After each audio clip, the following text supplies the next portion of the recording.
Okay. Good morning, everybody. My name is Carol Weinshell. I'm the Vice President of Program and Membership at Congregation Rodeph Sholom in Bridgeport, Connecticut.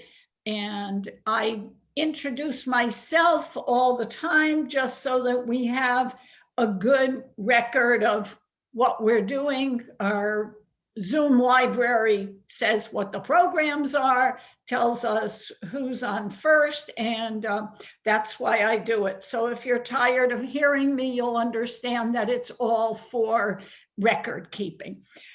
So this morning, we've got a special speaker. And by the way, this is our season finale of Coffee and Conversation until the weather chills down again.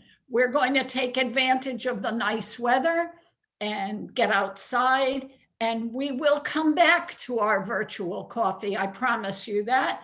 And we will be having, on a very short minute's notice, day maybe, like a lunch bunch, sort of, outside where you can bring your dairy lunch and snack, and we'll talk about re-entry personally.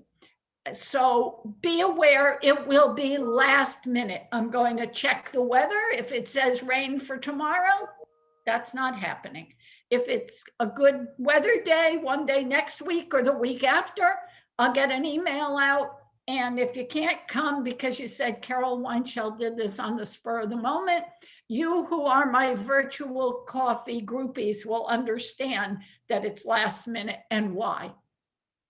So without further ado, I'm going to introduce our speaker this morning, who is going to teach us a little bit about Bible and Bible translation. He earned his PhD from Harvard. He holds the Klutznick Chair in Jewish Civilization at Creighton University in Omaha, Nebraska, where he's also the professor of theology and of classical and Near Eastern studies.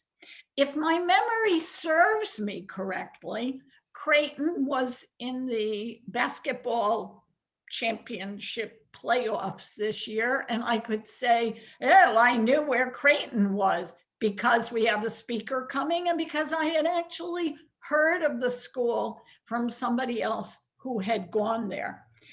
Leonard is the author or the editor of more than 30 books and over 250 articles. He's widely recognized as an authority in biblical translation, Second Temple Judaism, and religion in popular culture, including Jews in comic strips and Jewish humor. He has spoken in more than 50 cities on 4 continents and taught in Oxford, Dublin, Paris, Bucharest, Prague, Israel, and of course, North America. So this is a different kind of program, as each one of our programs have been different. And I believe there will be time to ask questions at the end. After about 50 minutes, we'll open it up to questions. So for now, without further ado, I give you Dr. Leonard Greenspoon. And what I didn't tell you, probably the most important thing, is he is a cousin to our own cantor, Mima Hirsch. So the floor or the computer or the screen is all you. Thank you, Carol, for that gracious introduction. Far be it from me to make a slight correction.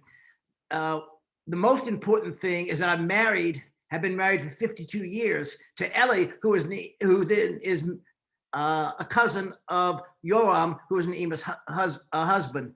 That's hardly a correction, but I've actually been coming for shorter or longer periods of time to this area for 55 years, which means that although I'm certainly not a native, because I'm a native of Richmond, Virginia, but certainly I'm very familiar with the area. Since we're on Zoom, I could be anywhere right now. In fact, I'm at the beach in Milford, Connecticut, where we have a house, and I'm teaching remotely for Creighton, which is in Omaha. And by the way, Carol, I and my wife, Ellie, are probably the least aggressive sports fans or the least knowledgeable sports fans. I did not realize that Creighton was in the, I guess it was a Sweet 16 or what preceded that, until one of my son-in-laws who works in sports radio mentioned it to me. Alas, I'm also not a Husker fan either. But I don't mind promoting Omaha as a surprisingly livable place with a medium-sized Jewish community, which is maximally busy. And so I'm happy to be there. As I said, I'm doing my teaching virtually this semester. Our university has chosen to be as much as possible in person throughout the year. But I have had the option, which I have taken, to teach remotely. And so some days here it's in the 80s and it's snowing in Omaha. Other days it's 90 in Omaha and it's 45 degrees here. But we needn't concern ourselves too much with the weather. What I would like to talk about today is similar to an earlier presentation I made in person for your congregation probably 2 years ago. And that was a parsha and specific instances of translation that were in that parsha. This is a more general consideration. Last year, I published a book, which I usually don't have in front of me, but I will right now. Jewish Bible translations, personalities, passions, politics, progress. Very alliterative. It's published by the Jewish Publication Society, which now works together closely with the University of Nebraska Press. It is advertised as, or promoted as, the first book-length study of Jewish Bible translations. And no one has countered that claim so far. Certainly people have written about specific Jewish translations. I've written a lot about the Septuagint. Many people have written about the Targums, the Aramaic translations. People have written about Mendelssohn translation, the first Jewish translation to German, the Samson Raphael Hirsch, the Neo-Orthodox translation into German, which was also put into English and is very widely used still among traditional Jews. But putting them all together, this is, I guess we can say I wrote, somebody said, you wrote the book about the book. And I said, no, it's just a book about the book. And one of the things I have learned over the years is that people are enthusiastic, even passionate about all sorts of things. And for the most part, that's fine. So when I first started working on Jewish Bible translations, I was, in the words of 2nd Isaiah, I guess, a voice in the wilderness. That more and more people are working on Jewish Bible translations. The reason why perhaps they have been undervalued is that in Judaism, a translation is never meant to take the place of the original. So far as I know, whether we go to the least traditional or obviously the most traditional synagogue, the Torah is still brought out in a scroll form and read in Hebrew. Kids who are celebrating their bar mitzvah read the Haftorah in Hebrew.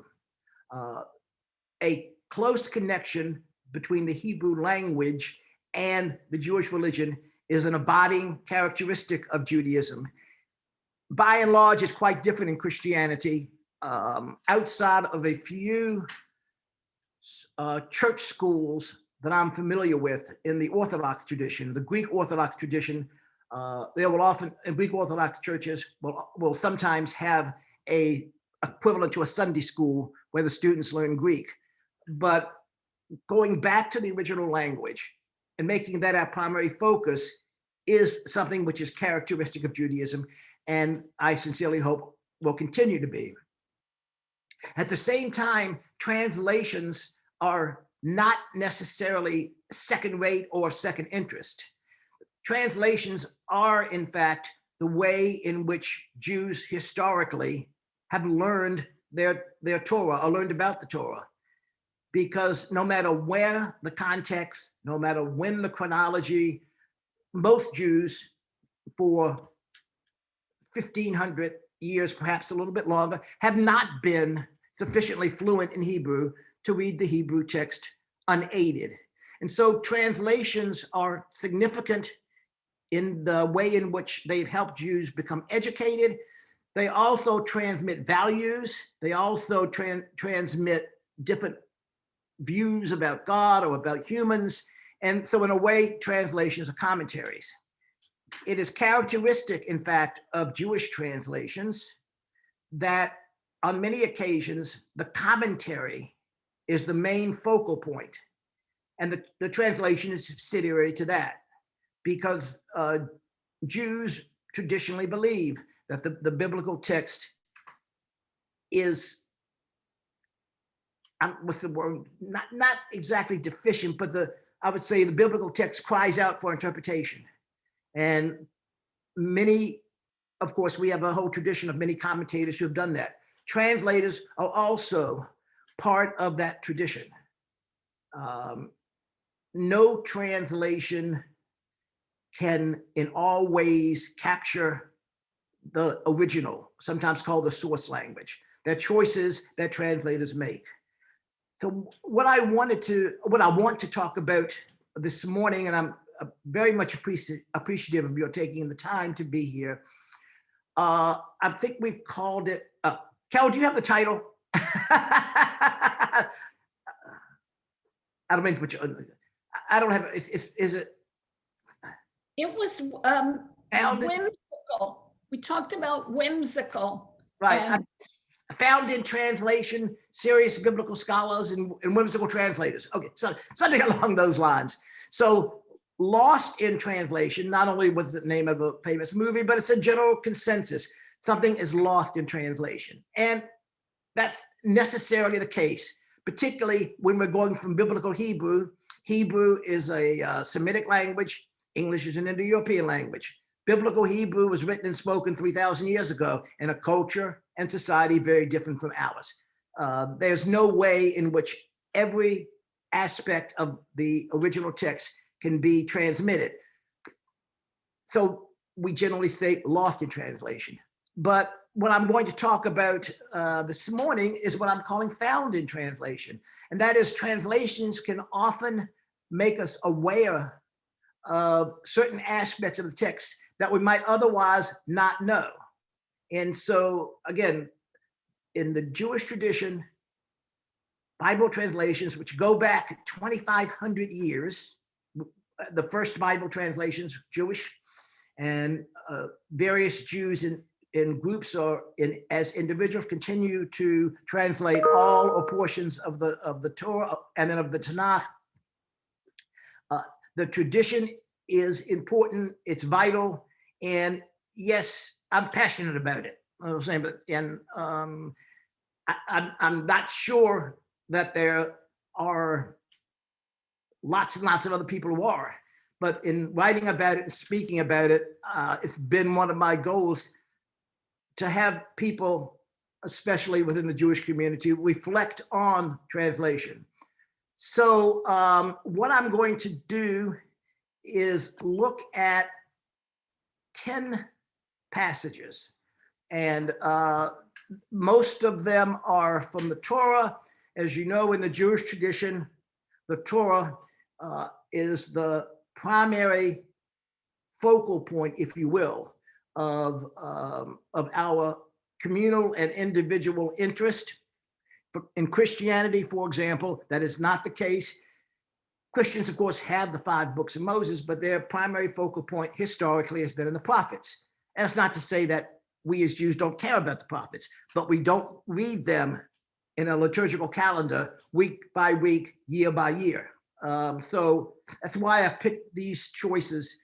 I have an admission, and that is, as I was rushing around this morning, I could not find a translation. Does anybody have a translation of the Bible, any translation that they have access to right in front of them? Somebody? We don't have to have it. We'll be okay without it. Yeah, Dr. Greenspoon, I have Sepharia, which I can also pop up on the screen if you wish. Thank you. Yes. Okay. So with Naima's help, it's just useful for a starting point. And I don't know offhand which version Sepharia presents, but it won't matter. I mean, we can work with any one of them. So if you will, read in English Genesis 1, that is the first, it's the first chapter of the first book of the Hebrew Bible, Genesis 1, verses 1 to 2.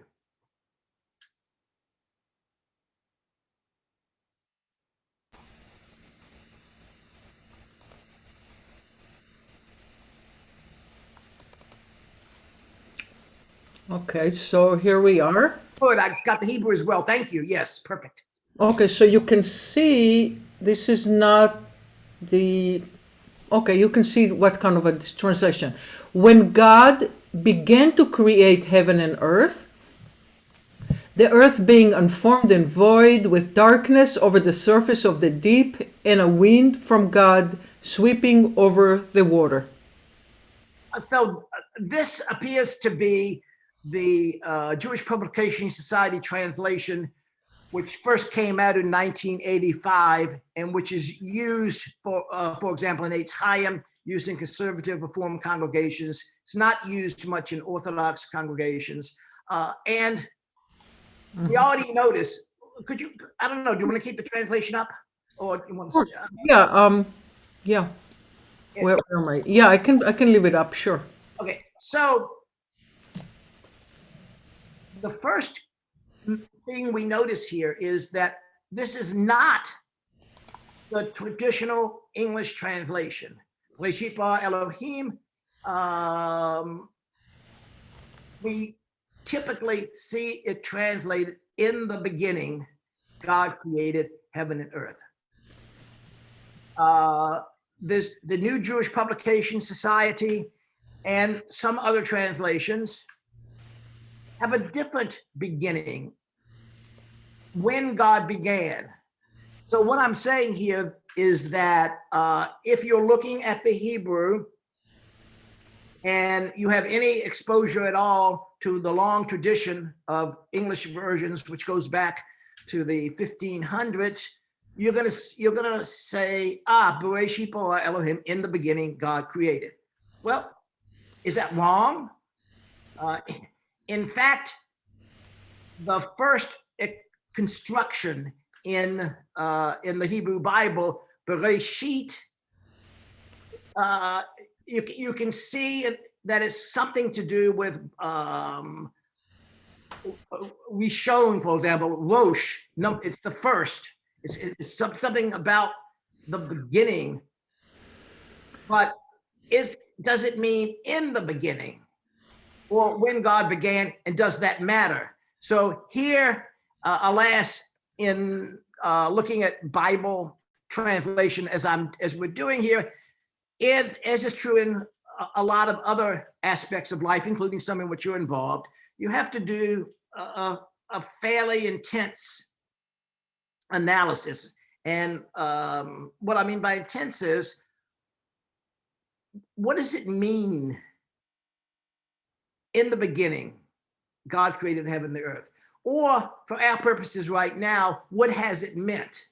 What it has meant is the creation of heaven and earth was the beginning, the first point, the beginning of God's creating, the beginning of creation, the beginning of the universe, the beginning of life, of any sort of organized, structured life. In the beginning, God created the heaven and the earth. In the Christian tradition, using a Latin term, this has been enshrined as creatio ex nihilo, which means creation out of nothing. The belief that God created the world out of nothing, there was nothing, and then God created the world, is certainly not incompatible with some Jewish belief, some views of creation among Jews. It's not a foreign idea to Jews.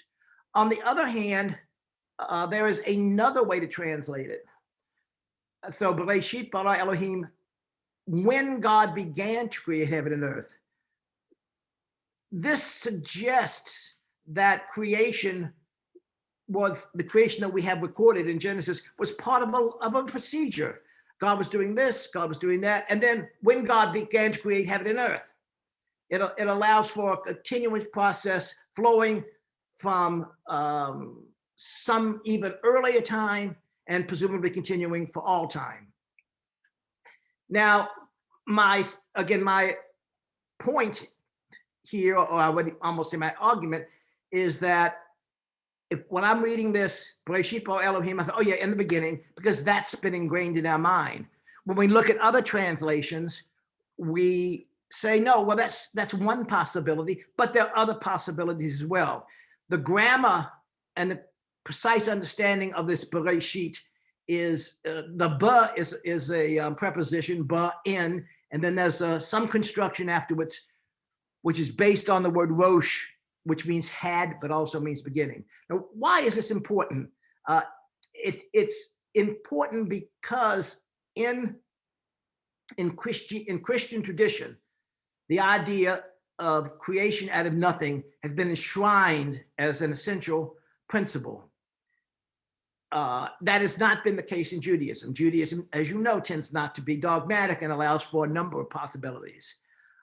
It also relates to how the Jewish understanding, the biblical understanding of creation is compared to and contrasted with other ancient views, especially Greek views. So we look at the classical Greek philosophers and say, well, they say, yes, there was a prime mover, that there was nothing, and then there was something.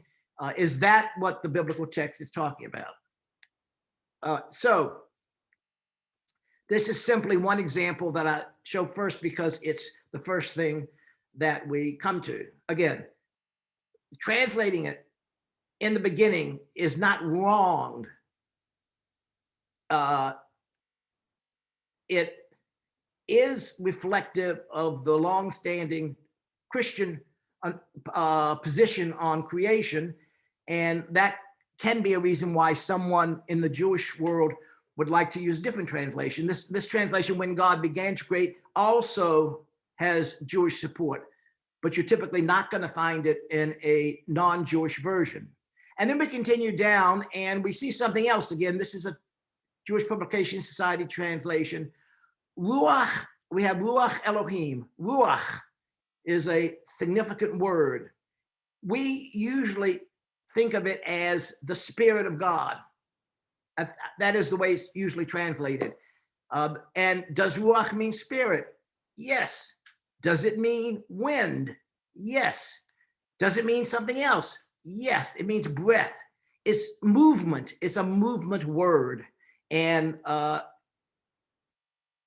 most translations, including most Jewish translations, have spirit there because that's a purpose. And it's the animating spirit of God. There's nothing wrong with that. For whatever reason, the Jewish Publication Society translators working in the 70s and early 80s decided to translate Ruach with wind. It introduces another idea that you wouldn't get if you're just looking at the Hebrew text, because presumably when you see Ruach in this situation, you would think spirit. But there is a distinction in many Christian translations.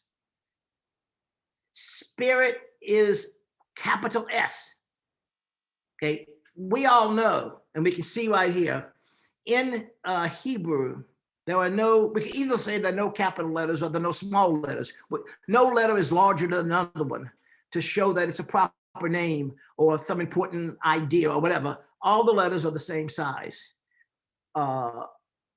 It doesn't mean, of course, that when we translate into English, we capitalize G for God, or we capitalize L for Lord, or we capitalize proper names like Abraham, Yitzhak, and Yaakov. Of course we do that.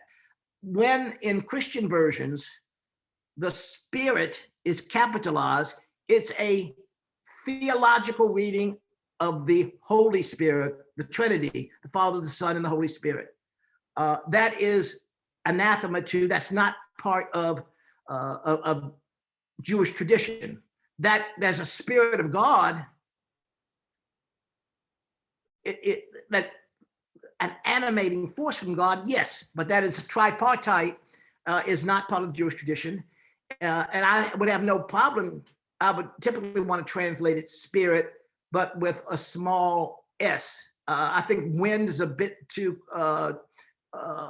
it's just a matter of weather. It's windy.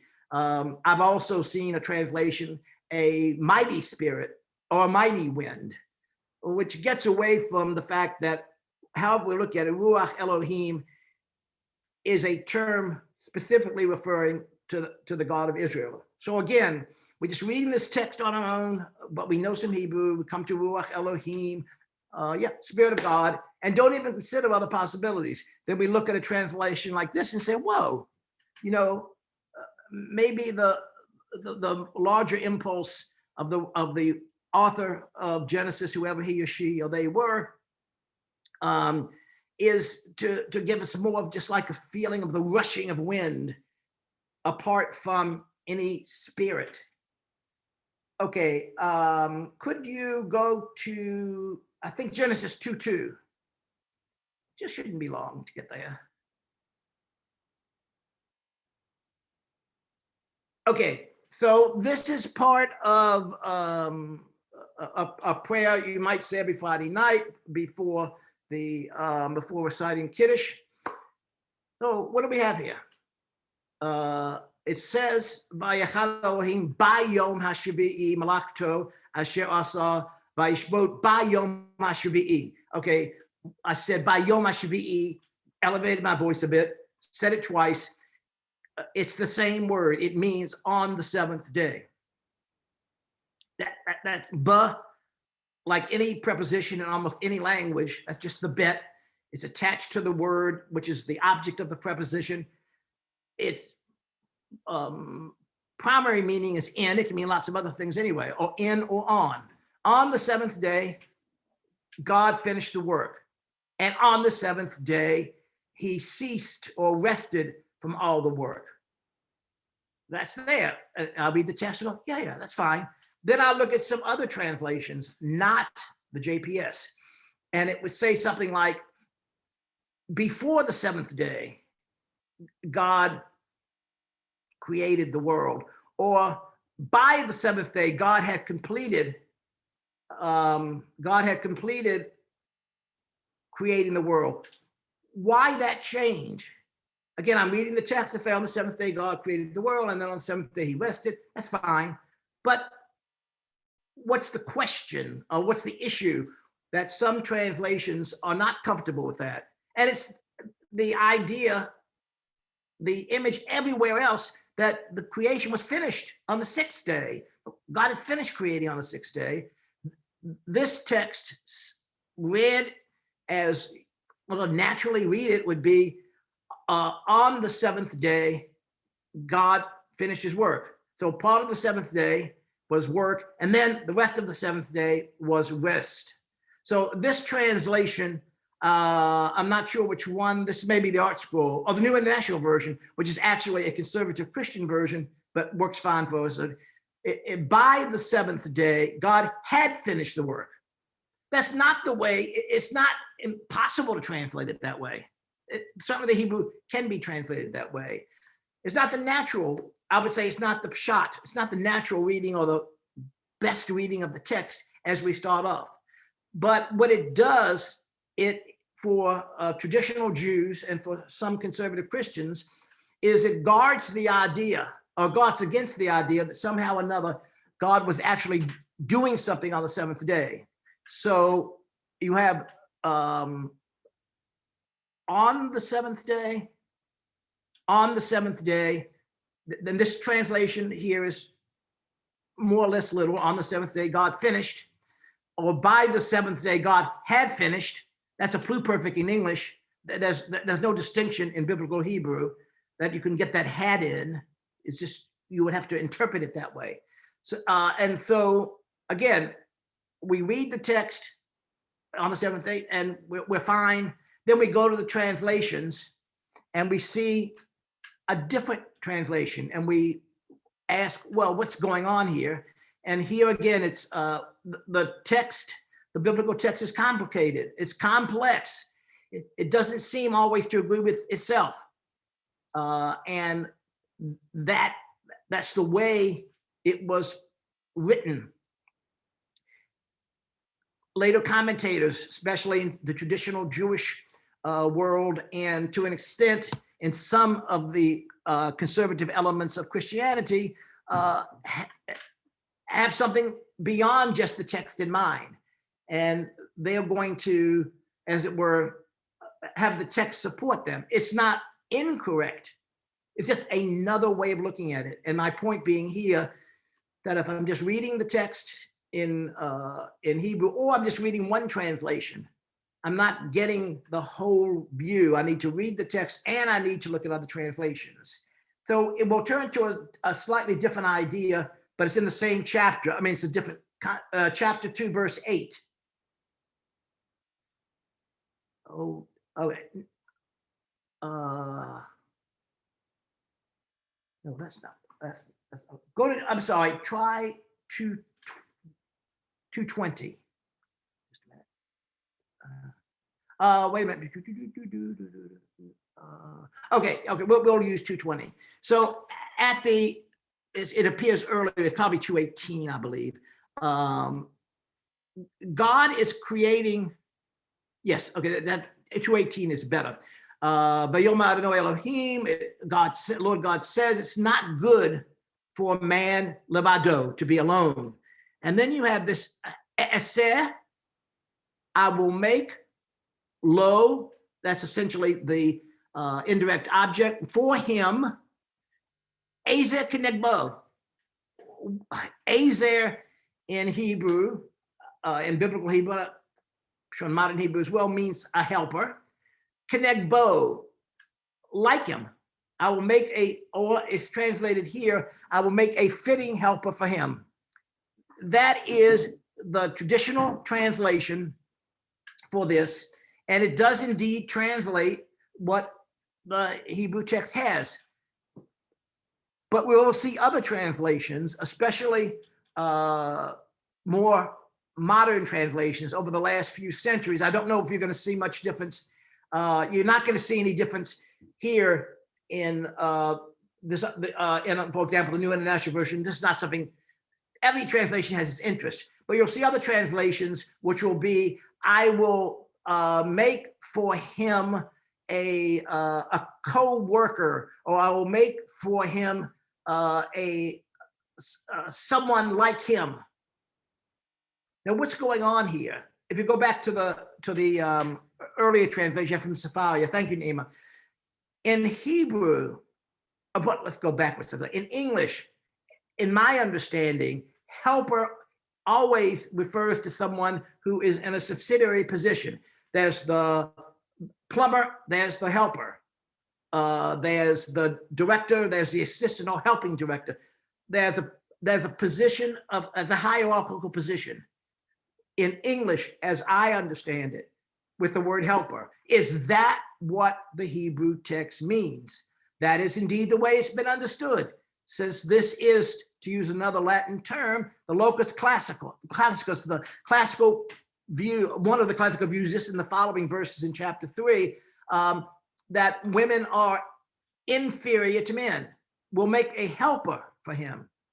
In Hebrew, Asia doesn't have that hierarchical matter.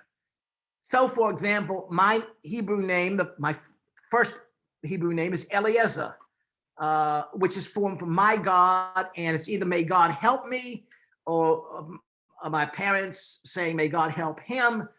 And clearly, when we say that, we don't think of God as being subsidiary to us. No, in fact, God is the helper, is superior to us, obviously. So the problem again here is I'm reading along this, and I say, oh yeah, I will make for him a helper, kenegbo. It really means like him. And I move on. And only when I look at other translations, in this case, more, I would say just more modern, you might speak of them as more egalitarian. Are we led to ask the question, what does it mean? The expression itself, the King James Version is a help meet for him. Help meet for him. Help meet. It's, to me, any use of the word help in English is hierarchical and is supportive of the view that in creating, when you say God created a fitting helper, that being Eve or women in general, that's a position hierarchically inferior to men. And then I need to consider, I think we all need to consider, is that what the text is actually promoting? Professor Greenspoon, actually, in the next verse, it doesn't say that a woman was created. It says the animals.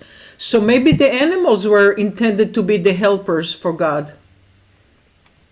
Okay, go down to verse 20. Like the beasts and the animals? Right. No, I see that. But then when we go to verse 20, where it says God named all the animals and so forth, but none of those were the Ezer Kenegbo. But I mean, the lots of ways dealing. I had never actually thought of that, and that would seem to be a possibility. Even that possibility, which I don't think the text would totally support as we continue the narrative here, it only becomes something we would think about when we move away from reading the Hebrew, and then we move away from what is more or less called a literal translation. Because alas, no matter what you think of a literal word for word translation, it is not always the best translation. So again, it's this particular translation issue arises in translations over the last 2 or 3, now really post-World War II period. Let's turn to Exodus 20:15. In spite of my best efforts, once I get into any of these, I go on and on and on, and that's just being passionate about something. I'm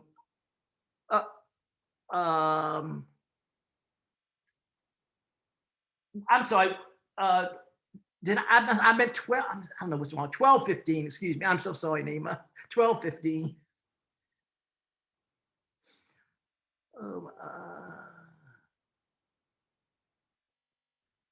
Yes. Okay. This, along with another passage which relates to Passover and the scheduling of the Omer, which we're still counting, I believe. What you have here is pretty clear. Shivat Yamin, 7 days you shall eat unleavened bread. Shivat Yamim, matzah tochelu. Very simple. But then it says by Yom HaRishon, on the very first day, the JPS translation trying to get across that emphasis, on the very first day, Chashvitu, you shall remove leaven from your houses. Okay, that's what it says. I'm reading along. Okay, so the 7 days you shall eat unleavened bread. On the very first day, you shall remove leaven from your house. Whoa, that isn't what we do. The concern here is not that we can't translate this, but it's not Jewish tradition. Rabbinic Jewish tradition, of course, is that we got rid of all the leaven long before the first day. by the first day, the house is chametz clear. This text, read as it is, as I would read it reading a Hebrew text. If I know enough Hebrew to read this, I see bayom harishon. It's not a conjectural matter. It's not an ambiguous term. On the first day, you shall remove leaven from your houses. Or if you just want to translate it as an imperative, you can do that. On the first day, remove leaven from your houses. This makes sense only if there's leaven still there. That is not the rabbinic understanding. Consequently, translations which are supportive of the rabbinic tradition, and I'm sure you know, the rabbinic tradition is not always based on the word-for-word reading of the biblical text. We'll have something like this: by the first day, you will have removed leaven from your houses. Or one translation, I think it's the Art Scroll, which is aimed at Orthodox, translated, on the day previous, you shall remove leaven from your houses.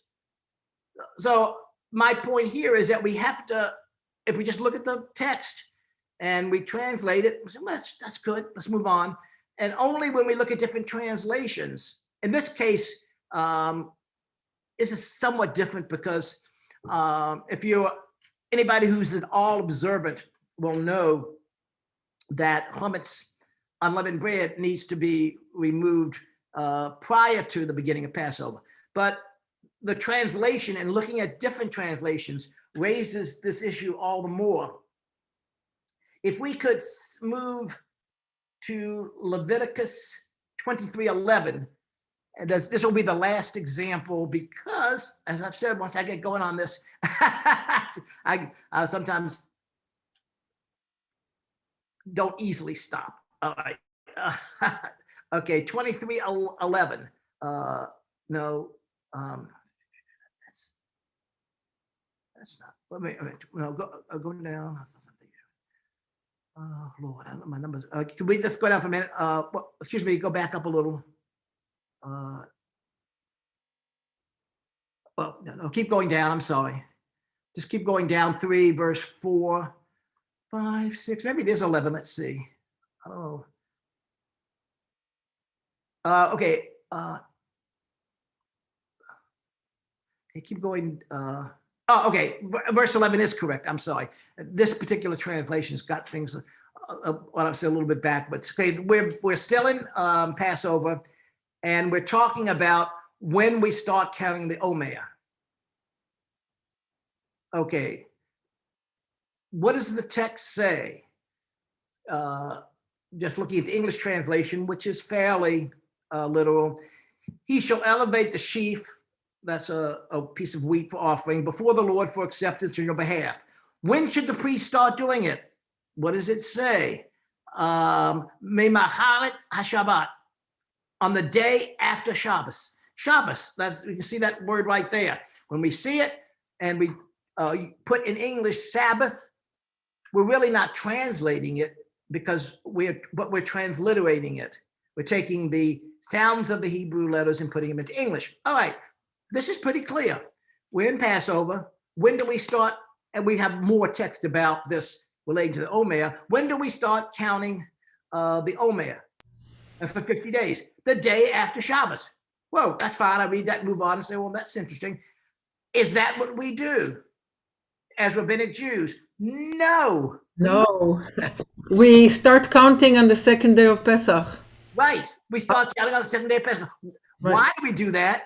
Because that's rabbinic tradition. Why is it rabbinic tradition? I suspect it's because it maintains a 50-day period from a particular point in Passover, being the second day, till we finish, and that's what's considered important. Well, how do we justify, to the extent that we just use the biblical text to justify? The biblical text says on the day after Shabbat. So what do we find in translations? Other translations, again, in this case, rabbinically supportive translation, if you want to put it that way. And they will say, the priest shall elevate it on the day after the holy day, or something like that. Can you translate Shabbat from transliteration Sabbath to holy day? No reason why you can't. That's not what we find anywhere else. My point being, again, that just reading the text, again, it doesn't require any great knowledge of fluency in Hebrew to say, okay, may or may not know the word Maher for tomorrow, but certainly say the word Shabbos, seventh day. That's what it means. Now, of course, you could theoretically have two Shabbatot, two Sabbaths in a Passover period of 8 days, but that day is going to be moving. Is Sabbath going to be the third day, the fourth day, the fifth day, and then you start counting on the sixth day or the third day or the fourth day? The rabbis were not happy with that. They wanted it to be precise, and so they understood the Shabbos, the word Shabbos, in a way which is not usual. I'm certainly not saying it's wrong. It's just not usual. When we look at the text, we take it for what's usual, Sabbath. And to the extent we're analyzing the text, we'll say, okay, that's it. On the day after Sabbath and Passover, we start counting, and then we count 50 days. And as Nima points out, is again, if we start thinking through it, no, that's not what we do. And then using other translations is one of the means by which we can find sometimes called multivariant, different multiple meanings of the text.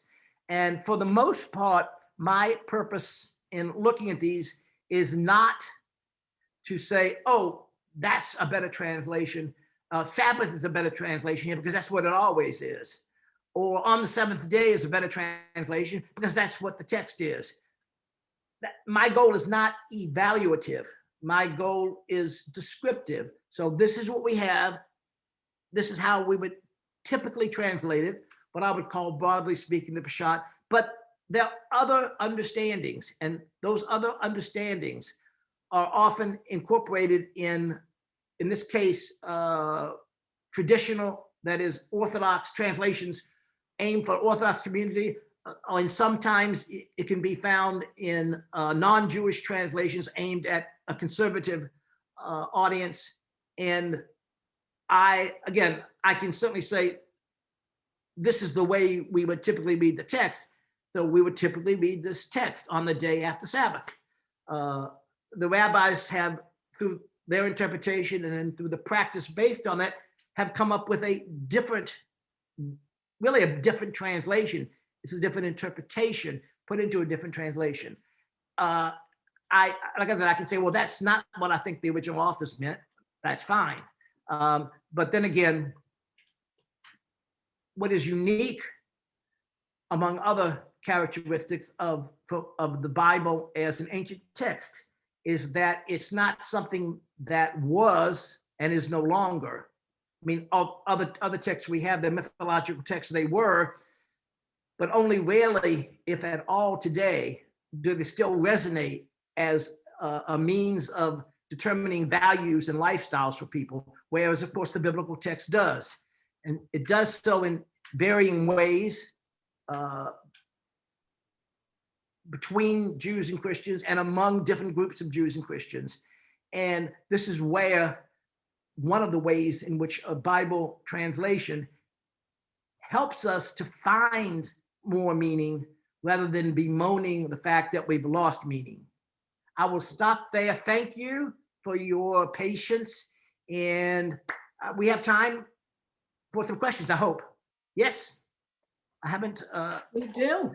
We Yes. have time for questions, and it's certainly obvious how passionate you are about this subject. Thank you. When you say lost in translation, it is really a good possibility. So we will entertain questions. If you have one, you can unmute yourselves, raise your hand, however you want to do it. We've got about 10 minutes. Questions? Lee?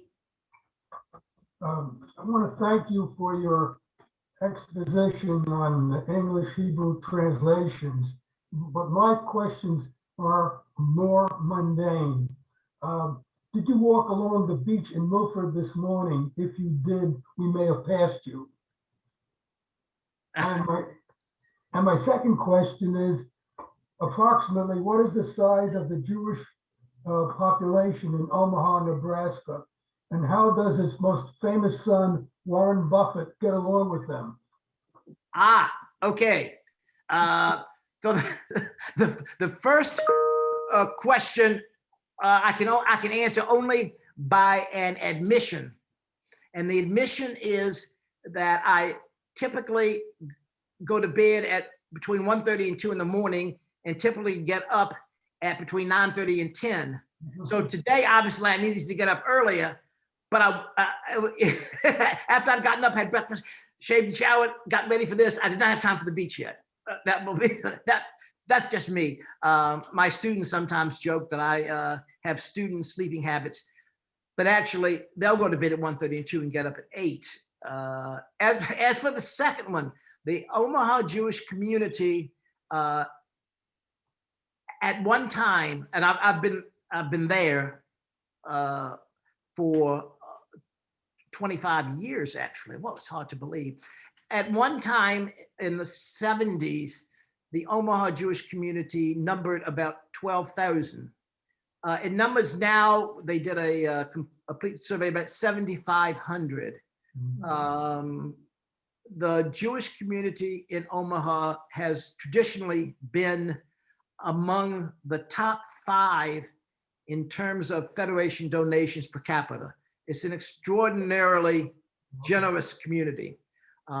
It's a community that, well, when I first went there to be interviewed, in the position that I have, Klutznick Chair in Jewish Civilizations, named for Phil Klutznick, who has a lot of honors, but who he was actually born in Kansas City, but moved to Omaha, got his law degree at Creighton, set up the housing authority in Omaha, which became the model for everybody. He had known Harry Truman, when Harry Truman needed somebody to figure out how to house all the returning military. He put Phil Klutznick in charge of it, and Klutznick did a fabulous job. He then moved to Chicago. That is Klutznick, not Truman. He is most famous for, although the most famous thing he did was to build Water Tower Place. And that was the first vertical mall, and when he built it, North Michigan Avenue, now the Miracle Mile, was just sort of a wasteland, as it were. He then went on to become Phil Klutznick again, international president of B'nai B'rith, and then donated funds to establish a chair at Creighton. In his name, he also established one at Northwestern. And so there are about 7,000 Jews in Omaha. It's an active community on any given day, night, weekend, in a quote unquote normal year. There are all kinds of events going on, as there are now, mostly still remote. I have met Warren Buffett a couple of times. I've heard him speak many times. I don't have a personal relationship with him. He has a very close personal relationship with lots of people, including many in the Jewish community. And I do know that it would probably be 10 years ago, he hosted an event where fellow billionaires, Jewish and non-Jewish, came to Omaha, and they raised a lot of money for Israel. And Buffett invested in Israel and in Israeli industry. Those investments are decades old. It's it's community like any other, in the sense that it's that can be some disagreements, but by and large, it's a cohesive and welcoming community. Yes. Thank you. No, thank you. I will look for you when and if I can get up early enough to walk. But eventually, just as an aside, eventually I will be doing that, because we have grand twins. They're 6 years old. They live in Chicago, and they were here last summer, but I wasn't. They'll be here this summer, and they'll be going to the day camp at the JCC in New Haven, West Haven.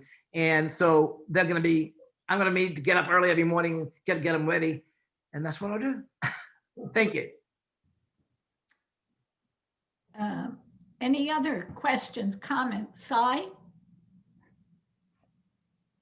So I was just curious, as a person who's devoted his life to translation and interpretation, I'm just curious as to which style of Judaism you follow and why. There are so many different ways of interpreting Judaism and following different kinds of customs and rituals. I'm just wondering, is there one that kind of stands out to you, or what kind of form of Judaism do you follow? That's a great question, and I usually try to dodge it in a bit.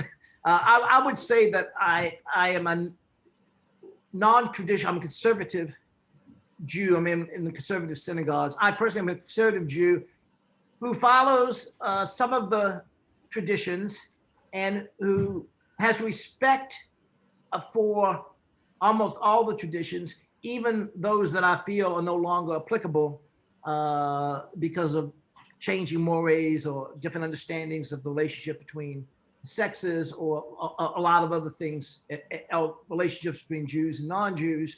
And what it is, that the saying, I know it could be 2 Jews, 4 opinions, 10 Jews, 50 opinions. The tradition in Judaism has always, and for the most part, continued today to not only be supportive of different views, but to actually promote different views. Now, of course, within traditional Judaism, there would be a question over, well, how long do we wait after meat to eat something with milk? 2 hours, 4 hours, 6 hours, 8 hours. I mean, there isn't the question over, well, does the meat really have to be kashered by a shochet? No, I mean, that's an issue other Jews certainly can raise today. So that the translations that we have, the one which is most widely used by the community is the translation of the Jewish Publication Society. It's not a literal translation. It's intended to be written in more or less middlebrow English of the 60s and 70s. It itself has been revised once, and it's being revised again to take into account issues of gender. And so, for example, every time the Hebrew Bible says he, should the translation be he, or is it a more general term referring to people, and all sorts of issues like that.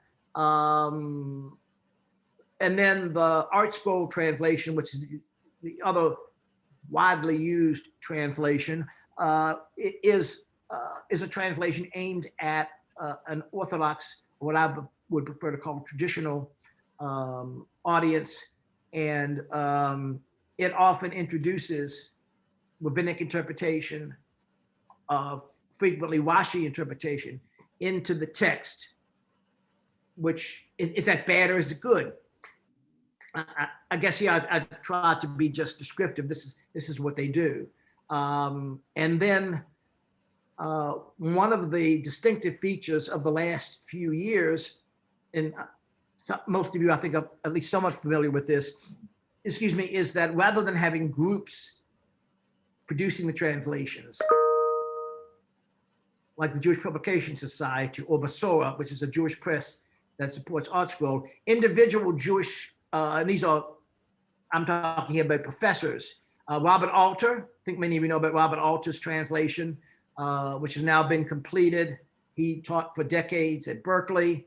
And then there's another translation by Everett Fox. It's called the Shokin Bible after the translation, but it works individually, and he teaches in Worcester, Massachusetts. And there was another translation brought out by Richard Freeman, who used to teach in California, now it's in Georgia. Individual Jews producing translations, which are intended for a wide audience. And each of these has value. I don't think we're going to see another humongous translation project anytime soon because they're very expensive and they're very labor intensive. And but at this point, in theory and many times in practice, with self-publishing and with a variety of media available, we're likely to see more and more translations of individual books by either individual Jews or by groups of Jews, and not always necessarily someone who's a quote unquote biblical scholar. And we can either bemoan the fact that there's so many choices, or we can celebrate it. So I'll go with celebration. Thank you. Yeah, thank you. Okay. Work in progress. Okay, so on behalf of Congregation Rodeph Sholom, I want to thank you for a very informative and interesting program this morning, a great way for us to celebrate our finale of Coffee and Conversation. So I thank you for coming virtually. And I thank all of my virtual coffee groupies, and I look forward to seeing you in person for lunch bunch and then back in the fall for more programming. So Food for the thought, food for the soul, right? Food for the, Yes. for the body, food for the soul. Yes. Thank you. absolutely. Thank you so much. Bye-bye. Bye-bye. Thank you very much, Leonard. Thank you. Thank you, everybody, for coming. Very thoughtful.